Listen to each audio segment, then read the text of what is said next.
Now that everything's done, we have the hours in, we have the names for the columns and the rows.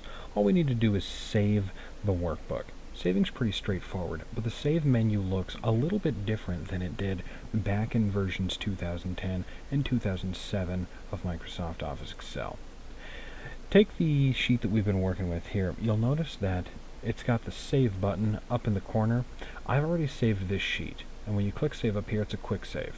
That little quick click is all I need to update my files.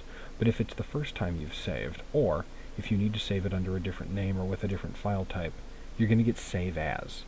Here's what we do to get save as, and if you haven't saved your workbook yet, here's what you'll see when you click that save button.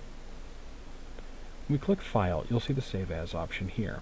Clicking there will ask you simply where you want to save it, and unless you know there's a specific drive that you need to send the file to, just select My Computer, and then select your desktop over here on the left.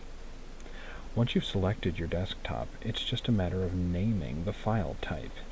In this case, we'll name it EX01,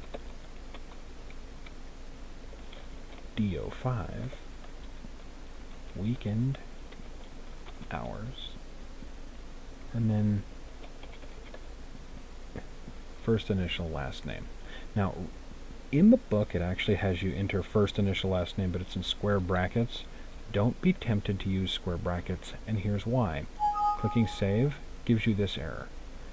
You can't use pointed brackets, question marks, square brackets, colon, things like that. Those special characters are used by the computer for other things. You also can't have a save name that's more than 218 characters long, things like that. So if you ever get that error, remember, letters, numbers, hyphens, periods, those are things you can use. Once you have this all saved, just click save. And you'll notice that it'll save right to the desktop, right here. It's the same file, and now if I click save, you'll notice it's updating the new name that I just saved it under here. The old file's still there, but when I click save, it'll no longer save to that older file. There's also another important note here. This, when we click file over here, this is called Backstage View, and there are some other options here that you can find if you press the Alt key.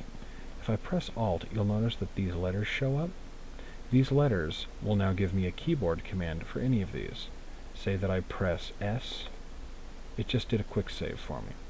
If I come over here, and I press Alt, and I press D for account, it brings me to the account screen.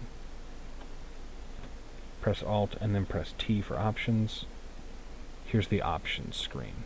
It's also neat to note that Alt works on other screens as well. Say I'm on the main screen here, if I press Alt, you'll notice these letters have appeared up here. Same deal. If I press F, without even clicking, I've jumped right there. They just want you to be aware of saving and the Alt commands in this lesson. Once you've saved the file, this probably won't be new to a ton of you, once you've saved that file, you're done. At this point, you could send the file on to another person, or keep it for your own records.